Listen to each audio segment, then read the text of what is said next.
Hello everyone, welcome to my YouTube channel UPSC with Rashmi. आज से हम यूपीएससी हो या यूपीपीसीएस एग्ज़ाम हो, उसके लिए ज्योग्राफी की एनसीईआरटी शुरू कर रहे हैं। आज हम क्लास 7 की ज्योग्राफी की एनसीईआरटी डिस्कस करेंगे। आपको पता होगा कि यूपीएससी हो या यूपीपीसीएस एग्ज़ाम, ज्योग्राफी की एनसीईआरटी पढ़ना कंपलसरी है। इम्पोर्टेंट ही नहीं बल्कि कंपलसरी है, क्योंकि अगर आपको अपना बेस तैयार करना है, आपको अच्छे से ज्योग्राफी को समझना है, तो आपको एनसीईआरटी कवर करनी ही होगी। इसलिए आज से हम 7th क्लास की जो ज्योग्राफी की एनसीईआरटी है उसे डिस्कस करेंगे। आज हम चैप्टर नंबर 1 डिस्कस करेंगे, जो कि है पर्यावरण।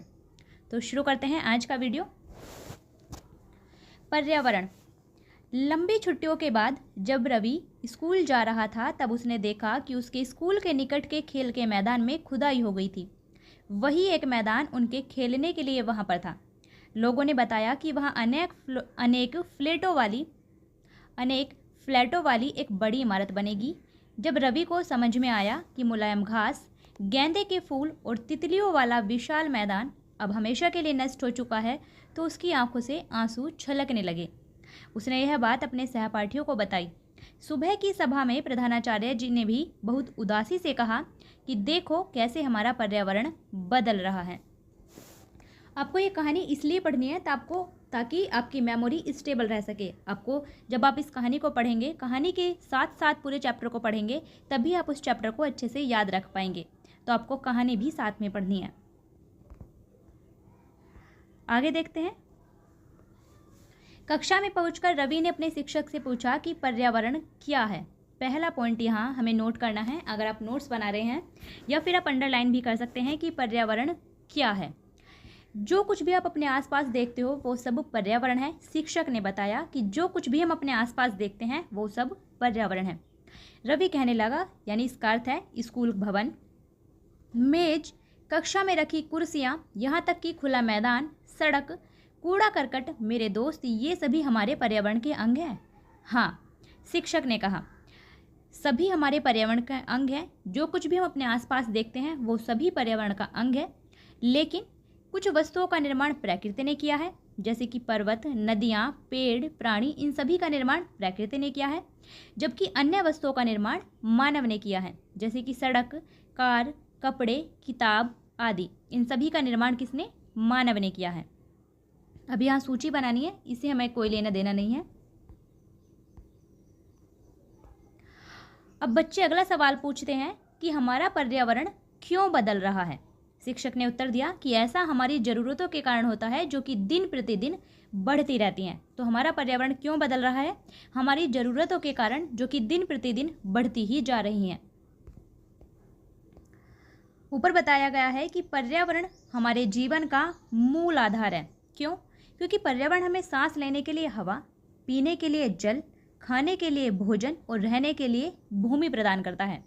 और मानव इस प्राकृतिक पर्यावरण में परिवर्तन करता है। कैसे? जैसे कार का धुआं वायु को प्रदूषित करता है, पानी को पात्र में एकत्रित किया जाता है, भोजन को बर्तनों में परोसा जाता है, और भूमि पर कारखानों का निर्माण होता है। तो मानव इसमें परिवर्तन कैसे करेगा? क्योंकि मानव कार, मील, कारखानों और बर्तनों का निर्माण करता है, और इस प्रकार से मानव प्राकृतिक पर्यावरण में परिवर्तन करता है। तो इसमें हमने देखा कि पर्यावरण क्या है। जो कुछ भी हम अपने आसपास देखते हैं, चाहे वो निर्जीव वस्तुएं हों या फिर सजीव वस्तुएं हों, सभी पर्यावरण हैं। इनमें से कुछ वस्तुओं का निर्माण प्रकृति ने किया है, जबकि कुछ वस्तुओं का निर्माण मानव ने किया है। और पर्यावरण क्यों बदल रहा है? पर्यावरण हमारी ज़रूरतों के कारण बदल रहा है, जो कि दिन प्रतिदिन बढ़ती जा रही हैं। आगे देखते हैं। इसलिए हम प्राकृतिक वातावरण में परिवर्तन करते हैं और कभी कभी उसे नष्ट भी कर देते हैं। यानी अपनी ज़रूरतों के लिए हम प्राकृतिक वातावरण में परिवर्तन करते हैं और कभी कभी उसे नष्ट भी कर देते हैं। ऊपर के वार्तालाप से आप समझ गए होंगे कि किसी भी जीवित प्राणी के चारों ओर पाए जाने वाले लोग, स्थान, वस्तुएं और प्रकृति को पर्यावरण कहते हैं। तो पर्यावरण की बहुत ही सिंपल सी डेफिनेशन है कि किसी भी जीवित प्राणी के चारों ओर पाए जाने वाले लोग, स्थान, वस्तुएं और प्रकृति को कहते हैं पर्यावरण। यह प्राकृतिक और मानव निर्मित परिघटनाओं का मिश्रण है। प्राकृतिक पर्यावरण में पृथ्वी पर पाई जाने वाली जीवीय और अजीवीय दोनों ही परिस्थितियां सम्मिलित हैं। यानी प्राकृतिक वातावरण में हम जीवीय पदार्थों को भी सम्मिलित करते हैं और अजीवीय पदार्थों को भी सम्मिलित करते हैं। जैसे जीवीय पदार्थों में आते हैं सभी प्राणियों का संसार, जैसे पादप और जंतु, ये सभी जीवित जीव में आते हैं। जबकि अजीवीय में आते हैं, जो अजीवीय पदार्थ होते हैं उसमें आते हैं निर्जीव पदार्थों का संसार, जैसे कि स्थल, जल, वायु, ये सभी अजीव में आते हैं। इसलिए जो प्राकृतिक पर्यावरण है वो जीवीय और अजीवीय दोनों ही परिस्थितियों का मिश्रण है। ऊपर बताया गया है पर्यावरण के घटक कि पर्यावरण के कौन कौन से घटक हैं, तो देखते हैं। पर्यावरण के दो प्रमुख घटक होते हैं, एक प्राकृतिक घटक, दूसरे मानव निर्मित घटक। प्राकृतिक घटक में आता है जल, जिससे जलमंडल, वायु वायुमंडल, स्थल स्थलमंडल और सजीव जैवमंडल। ये पर्यावरण के जो प्राकृतिक घटक हैं उसके अंतर्गत 4 चीज़ों को शामिल किया जाता है, जलमंडल, स्थलमंडल, वायुमंडल और जैवमंडल। और पर्यावरण का दूसरा घटक होता है मानव निर्मित घटक। पर्यावरण के दूसरे घटक है मानव निर्मित, जिसमें आते हैं इमारतें जिनका निर्माण मानव के द्वारा किया जाता है, पार्क, पुल, सड़क, उद्योग, भवन, ये सभी मानव निर्मित घटक हैं। तो आपको ध्यान रखना है पर्यावरण के घटक, पर्यावरण के दो महत्वपूर्ण घटक हैं, एक प्राकृतिक घटक, दूसरे मानव निर्मित घटक। लेकिन पर्यावरण का एक तीसरा भी घटक है जो कि पर्यावरण का सबसे महत्वपूर्ण घटक है, और वो है मानव। मानव पर्यावरण का एक महत्वपूर्ण घटक है। सबसे पहले एक व्यक्ति होता है, उसके बाद परिवार का निर्माण होता है, फिर समुदाय का निर्माण होता है, फिर धर्म का निर्माण होता है, फिर शैक्षिक संस्था, आर्थिक स्थिति, राजनीतिक स्थिति, आर्थिक क्रियाकलाप, इन सभी का निर्माण मानव के द्वारा किया जाता है। तो मानव भी पर्यावरण का एक महत्वपूर्ण और अटूट भाग है, ये भी आपको ध्यान रखना है। अब आगे देखते हैं। अभी हमने देखा कि प्राकृतिक पर्यावरण में कौन कौन सी चीज़ें शामिल होती हैं। प्राकृतिक पर्यावरण में जीवीय पदार्थ और अजीवीय पदार्थ दोनों को शामिल किया जाता है, जबकि मानवीय पर्यावरण में मानव की परस्पर क्रियाएं, उनकी गतिविधियां और उनके द्वारा बनाई गई रचनाएं, ये सभी सम्मिलित की जाती हैं। तो प्राकृतिक पर्यावरण और मानवीय पर्यावरण, इन दोनों में को आप अच्छे से समझ गए होंगे।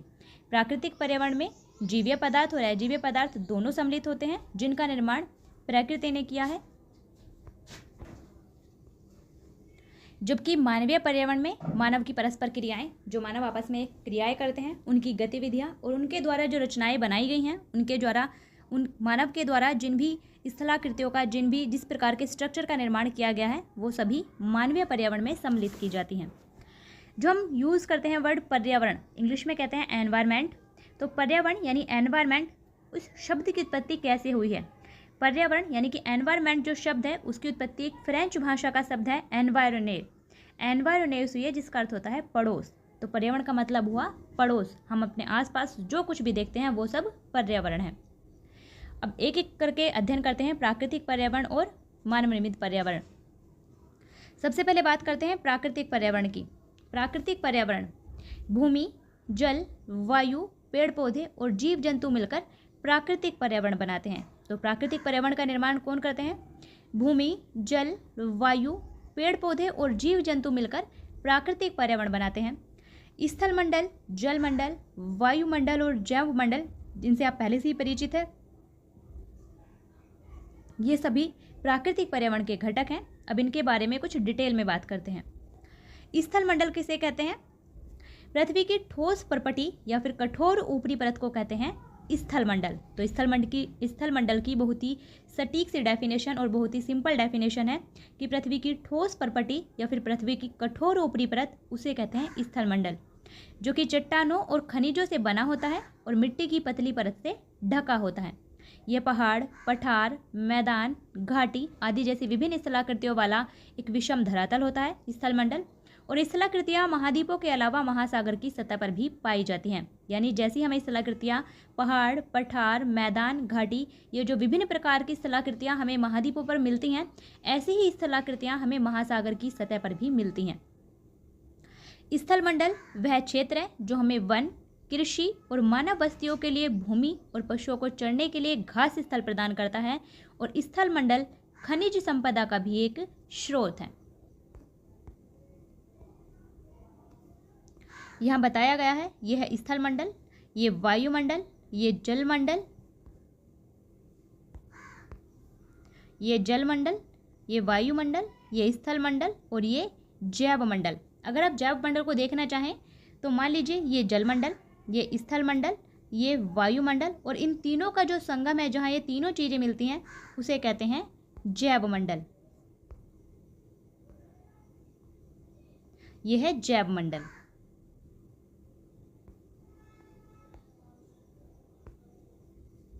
आगे देखते हैं। स्थल मंडल देखा हमने, अब देखते हैं जल मंडल। जल के क्षेत्र को जल मंडल कहते हैं। ये जल के विभिन्न स्रोतों जैसे कि नदी, झील, समुद्र, महासागर आदि जैसे विभिन्न जलाशयों से मिलकर बनता है और सभी प्राणियों के लिए आवश्यक है। यानी जल मंडल सभी प्राणियों के लिए आवश्यक है। तो जल के क्षेत्र को कहते हैं जल मंडल, जिसमें हम सभी प्रकार के जल स्रोतों को शामिल करते हैं, चाहे वो झील हो, समुद्र हो, महासागर हो, इन सभी को मिलाकर हम जल मंडल कहते हैं। फिर आता है वायुमंडल। वायुमंडल किसे कहते हैं? पृथ्वी के चारों ओर फैली वायु की पतली परत को हम वायुमंडल कहते हैं। पृथ्वी का गुरुत्वाकर्षण बल अपने चारों ओर के वायुमंडल को थामे रखता है। यानी पृथ्वी का जो वायुमंडल है वो उससे हटता क्यों नहीं है?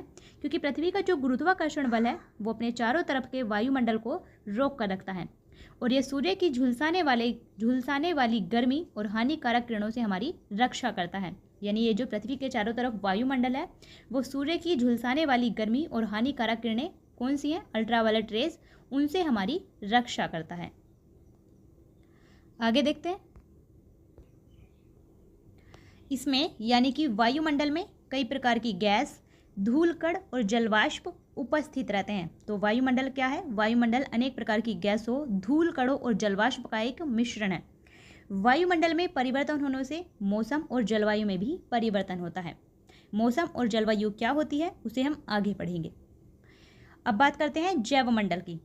पादप और जीव जंतु मिलकर जैव मंडल का निर्माण करते हैं। जैव मंडल यानी सजीव संसार।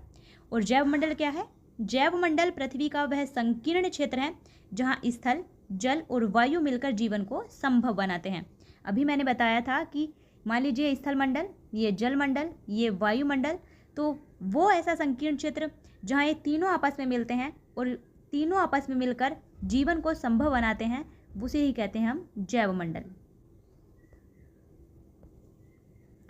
अब बात करते हैं पारितंत्र। पारितंत्र किसे कहते हैं? रवि की कक्षा के एक एनसीसी कैंप में जस्सी ने आश्चर्य से कहा कि कितनी मूसलाधार वर्षा हो रही है। ये कहानी है, आपको कहानी ये मेमोरी स्टेबल रखने में मदद करेगी, तो आपको उस कहानी को एक बार पढ़ना है। तो रवि की कक्षा के एक एनसीसी कैंप में जस्सी ने आश्चर्य से कहा कि कितनी मूसलाधार वर्षा हो रही है। इससे मुझे अपना केरल याद आ गया। तुम सबको आकर देखना चाहिए कि कैसे हरे भरे खेतों और नारियल के बागानों में लगातार बारिश होती रहती है। तभी जैसलमेर के रहने वाले हीरा ने कहा, आश्चर्य से कहा कि हमारे यहाँ तो वर्षा होती ही नहीं है। हमारे यहाँ तो वर्षा होती ही नहीं है और हमें तो दूर दूर तक केवल कीकर और रेत ही नजर आती है। तो ये रेगिस्तान वाला एरिया है और वो केरल वाला एरिया है, लेकिन वहाँ ऊँट भी तो मिलते हैं, रवि ने कहा। तो हमें यहाँ क्या देखना है? हमें यहाँ देखना है पारितंत्र। पारितंत्र क्या है? पारितंत्र की बहुत ही सटीक डेफिनेशन और बहुत ही सिंपल से डेफिनेशन है पारितंत्र। पारितंत्र वह तंत्र है जिसमें समस्त जीवधारी आपस में एक दूसरे के साथ और पर्यावरण के उन भौतिक और रासायनिक कारकों के साथ परस्पर क्रिया करते हैं जिसमें वे निवास करते हैं। यानी पारितंत्र क्या है? पारितंत्र एक ऐसा तंत्र जिसमें समस्त जीवधारी, सभी जीव जंतु आपस में एक दूसरे के साथ भी क्रिया करते हैं और उस पर्यावरण के उन भौतिक और रासायनिक कारकों के साथ भी क्रिया करते हैं जिस पर्यावरण में वे निवास करते हैं, और ये सभी ऊर्जा और पदार्थ के स्थानांतरण के द्वारा संबंधित हैं। तो ये पारितंत्र की डेफिनेशन आपको ध्यान रखनी है। अब आगे देखते हैं। आगे है, हीरा ने कहा, ऊँट तो मिलेंगे ही। जब तुम हमारे रेगिस्तान आओगे तो तुम्हें सांप, छिपकली और अनेक कीट भी देखने को मिलेंगे। रवि हैरत में पड़ गया। क्यों? क्योंकि विभिन्न स्थानों पर पाए जाने वाले जीव जंतु, वनस्पति और लोगों के रहन सहन के तरीके इतने भिन्न क्यों हैं? क्या सभी का एक दूसरे के साथ कोई संबंध है? बिल्कुल, बहुत संबंध है। सभी पेड़ पौधे, जीव जंतु और मानव अपने आसपास के पर्यावरण पर आश्रित होते हैं और प्राय एक दूसरे पर भी आश्रित होते हैं। जीवधारियों का आपसी और अपने आसपास के पर्यावरण के बीच का संबंध ही पारितंत्र का निर्माण करता है। यानी सभी पेड़ पौधे, जीव जंतु और मानव भी अपने आसपास के पर्यावरण पर आश्रित होते हैं, अपने आसपास के पर्यावरण पर निर्भर करते हैं और वे एक दूसरे पर भी आश्रित होते हैं। और जीवधारियों का इसी प्रकार का आपसी संबंध और अपने आसपास के पर्यावरण के बीच का संबंध ही पारितंत्र का निर्माण करता है। अधिक वर्षा वाले वन, घास स्थल, रेगिस्तान, पर्वत, झील, नदी और महासागर, यानी यहाँ तक कि एक छोटे से ताल का भी एक पारितंत्र हो सकता है। एक फैक्ट आपको ध्यान रखना है कि विश्व पर्यावरण दिवस कब मनाया जाता है। विश्व पर्यावरण दिवस प्रत्येक वर्ष 5 जून को मनाया जाता है। और 5 जून को क्यों मनाया जाता है? क्योंकि 5 जून 1972 को स्टॉकहोम सम्मेलन हुआ था, आपको ध्यान होगा, जो कि पर्यावरण पर पहला वैश्विक सम्मेलन था। इसलिए प्रत्येक वर्ष 5 जून को विश्व पर्यावरण दिवस मनाया जाता है।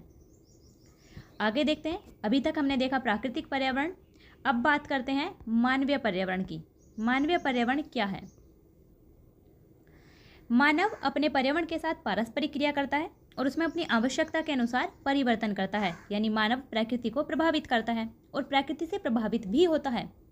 प्रारंभिक मानव ने स्वयं को प्रकृति के अनुरूप बना लिया था। उनका जीवन सरल था। जो प्रारंभिक मानव था उनका जीवन सरल था। क्यों? क्योंकि आसपास की प्रकृति से ही उनकी आवश्यकताएं पूरी हो जाती थी। समय के साथ कई प्रकार की आवश्यकताएं बढ़ी।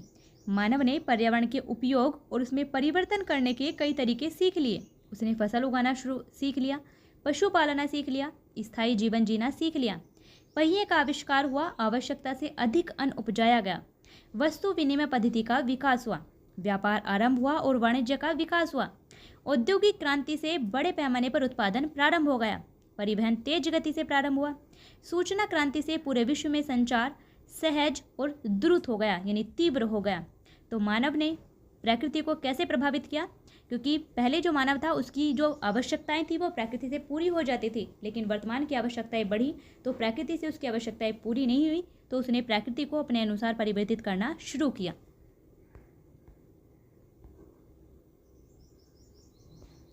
क्या आप जानते हैं कि आप गर्मी में रसीला तरबूज और सर्दी में भुनी हुई मूंगफली खाना क्यों पसंद करते हैं? प्राकृतिक और मानवीय पर्यावरण के बीच में सही संतुलन होना आवश्यक है। मानव को पर्यावरण के साथ समरसता से रहने और उसका उपयोग सीखना चाहिए। तो आपको पॉइंट याद रखना है कि प्राकृतिक और मानवीय पर्यावरण के बीच में संतुलन होना आवश्यक है और मानव को पर्यावरण के साथ समरसता से रहना और उसका उपयोग करना सीखना चाहिए। अगर हम इस प्रकृति को लंबे समय तक चलाना चाहते हैं कि मानव सभ्यता बची रहे, तो हमें पर्यावरण के अनुसार ही अपनी चीज़ों को करना होगा। एक वर्ड आया था ऊपर, वस्तु विनिमय पद्धति। वस्तु विनिमय पद्धति क्या होती है? वस्तु विनिमय पद्धति होती है वस्तुओं की अदला बदली का व्यापार, जिसमें धन का उपयोग नहीं होता, बल्कि एक वस्तु के बदले दूसरी वस्तु को खरीदा बेचा जाता है। उसे कहा जाता है वस्तु विनिमय पद्धति।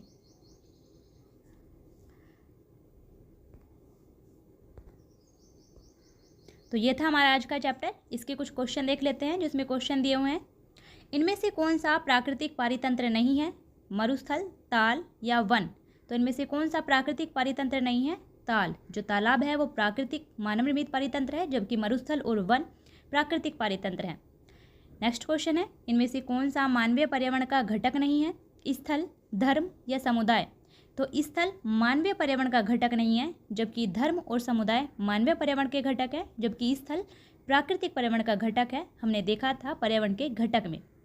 इनमें से कौन सा मानव निर्मित पर्यावरण है? पहाड़, समुद्र और सड़क। इनमें से कौन सा मानव निर्मित है? तो सड़क मानव निर्मित पर्यावरण का अंग है, जबकि पहाड़ और समुद्र प्राकृतिक पर्यावरण के अंग है। इनमें से कौन सा पर्यावरण के लिए खतरा है? पादप वृद्धि, जनसंख्या वृद्धि या फसल वृद्धि? तो जनसंख्या वृद्धि पर्यावरण के लिए खतरा है, जबकि पादप वृद्धि या फिर फसल वृद्धि पर्यावरण के लिए खतरा नहीं होती है। तो ये था हमारा आज का वीडियो, जिसमें हमने ज्योग्राफी की जो 7th क्लास की NCERT है उसका हमने चैप्टर नंबर 1 डिस्कस किया है। अच्छे से पढ़िए, रिवाइज कीजिए, वीडियो को शेयर भी कीजिए। आपका जो भी डाउट हो, जो भी क्वेश्चन हो, आप कमेंट बॉक्स में लिख सकते हैं। फिर मिलते हैं नेक्स्ट वीडियो में, तब तक के लिए बेस्ट ऑफ लक।